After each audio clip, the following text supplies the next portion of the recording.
Você está no canal Eu Estudo a Lição com o pastor Samuel Camilo. Hoje é quinta-feira, dia 16 de março de 2023. E o tema que estudaremos na nossa lição da Escola Sabatina será Ninguém poderá comprar e nem vender. O texto que serve como base para o nosso estudo de hoje encontra-se em Apocalipse capítulo 13, versículos 11 a 17, que diz assim: Então vi outra besta que saiu da terra, tinha 2 chifres, como cordeiro, mas falava com voz de dragão. Exercia toda a autoridade da primeira besta e exigia que a terra e seus habitantes adorassem a primeira besta, cujo ferimento mortal havia sido curado. Realizava sinais espantosos, chegando a fazer descer fogo do céu sobre a terra à vista de todos. Enganou os habitantes da terra com os sinais que lhe foi permitido realizar em nome da primeira besta. Ordenou que fizessem uma grande estátua à primeira besta, que havia sido mortalmente ferida e sobrevivido.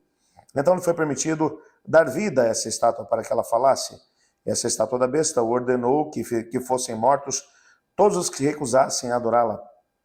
Exigiu que grandes e pequenos, ricos e pobres, escravos e livres, todos recebessem uma marca na mão direita ou na testa. E ninguém podia comprar e nem vender coisa alguma sem essa marca, que era o nome da besta e o número que representava o seu nome. Bem, quando nós olhamos aqui para esse texto, tem algumas coisas que nos saltam à visão. Sabemos que os tempos que antecederão ao retorno de Cristo Jesus, aquele tempo imediatamente anterior ao tempo que o Senhor Jesus Cristo estará aparecendo em poder e glória nas nuvens dos céus, um pouquinho antes do fechamento da porta da graça, e ao mesmo tempo o período em que uma grande perseguição será movida contra o povo de Deus. Esse será um tempo extremamente complicado, um tempo difícil, um tempo no qual muitas pessoas acabarão desistindo da fé, um tempo em que muitas pessoas passaram por uma crise tão intensa que o próprio Daniel chega a mencionar que não houve uma outra crise tão grande na terra como aquela crise que acontecerá exatamente antes da vinda de Jesus. As pessoas estarão vivendo uma angústia tremenda, mesmo aqueles que servem a Cristo Jesus, por causa da perseguição movida contra eles. O livro do Apocalipse, no capítulo 13, menciona isso. Para podermos entender um pouco aqui o contexto, o livro do Apocalipse trabalha a ideia de que todas as pessoas receberão determinada marca, ou que serão selados.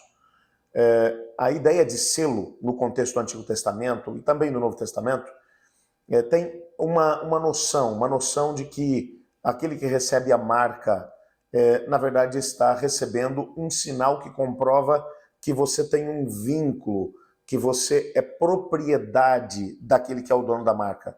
Como assim de propriedade?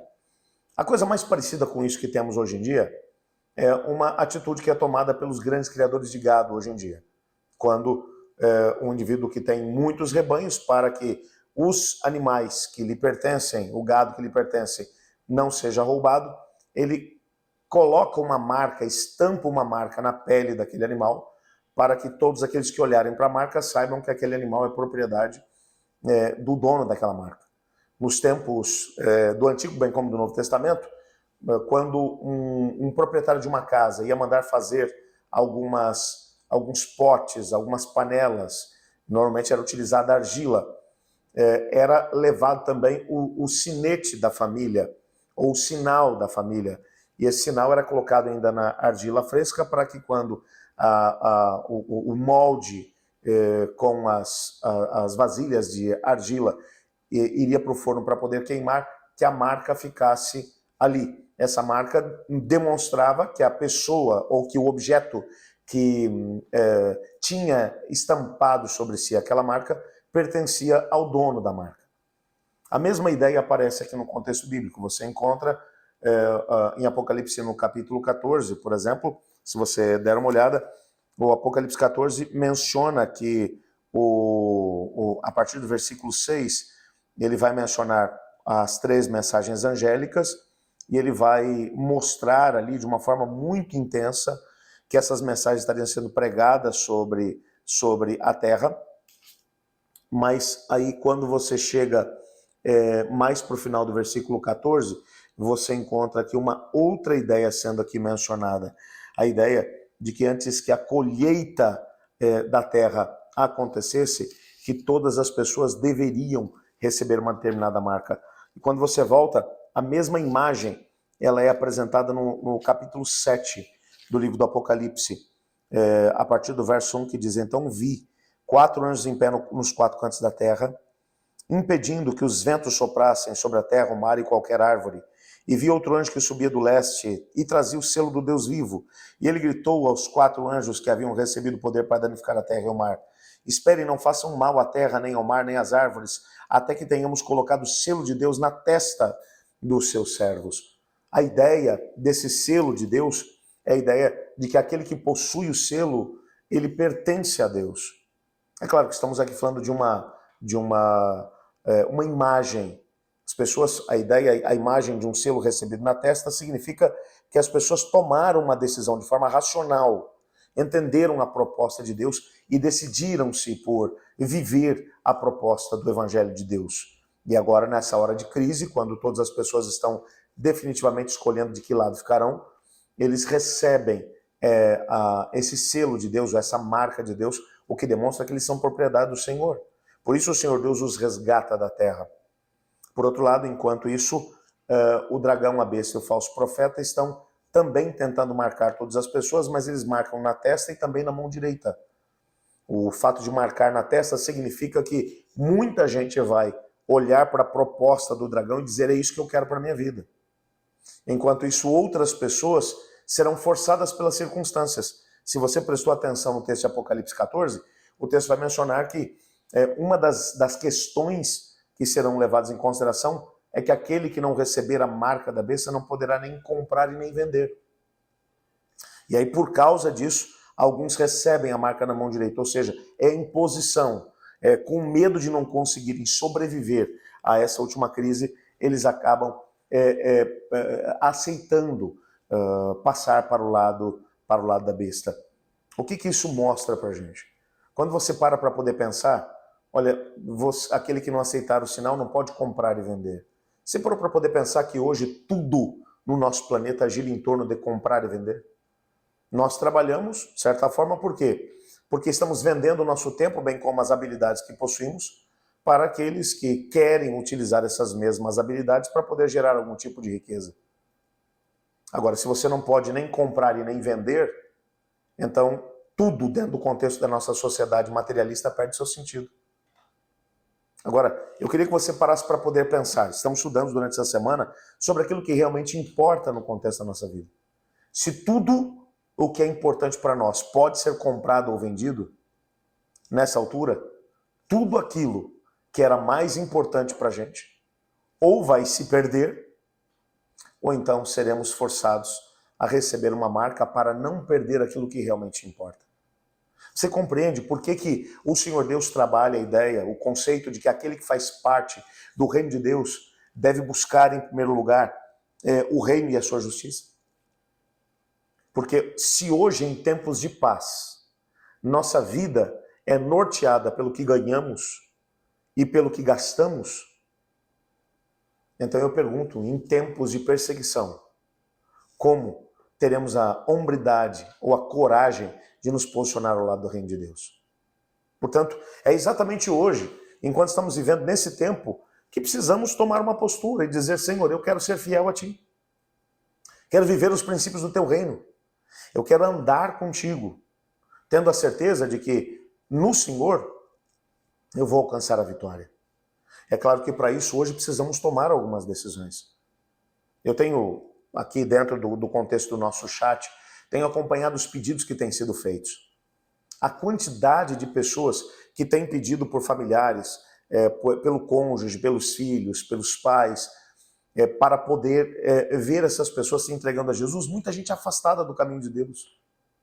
Inclusive, tenho até percebido algumas pessoas que têm pedido oração porque eles mesmos estão afastados do caminho do Senhor e que precisam de forças para poder voltar. Meu querido amigo, olha bem para mim aqui agora. Se você não ouviu nada do que eu te falei, por favor, abra bem seus ouvidos e ouça aquilo que eu vou lhe dizer. Esse é o tempo para exercermos fé no Senhor Deus. Nos entregarmos a Ele, estabelecermos um comprometimento com Ele, para que o reino de Deus e a sua justiça sejam prioridade na nossa vida. Para que quando os tempos difíceis chegarem, nós tenhamos a possibilidade de permanecer onde já estamos, ao lado do Senhor Deus. Eu quero orar por isso. Mas quero também orar pelos pedidos que têm sido mencionados no nosso chat. Já mencionei que aqui no Eu Estudo a Lição com o pastor Samuel Camilo, nós temos também um chat, onde um grupo de oração tem se formado.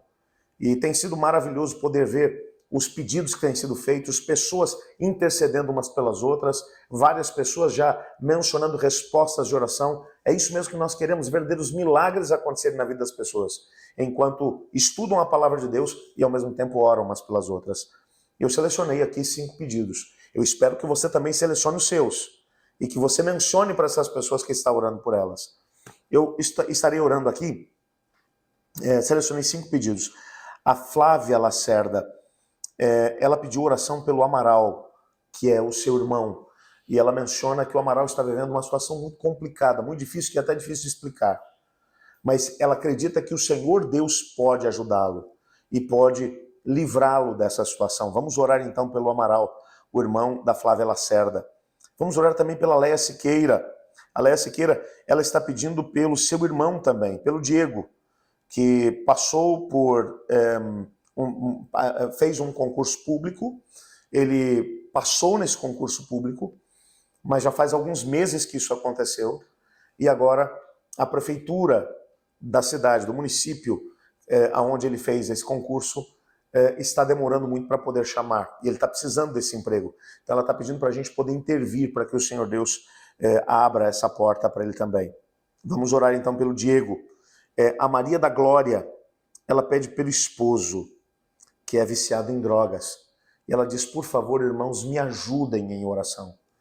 Eu queria dizer para você, irmã Maria da Glória, que nós vamos clamar pela senhora. Hoje estou clamando pela senhora. Eu sei que outras pessoas daqui do nosso canal também estarão orando, para que a senhora receba essa bênção da parte do Senhor Deus. A Maria Clarice, ela pede oração pelo genro, que está afastado da igreja há 20 anos e que não acredita que precisa voltar.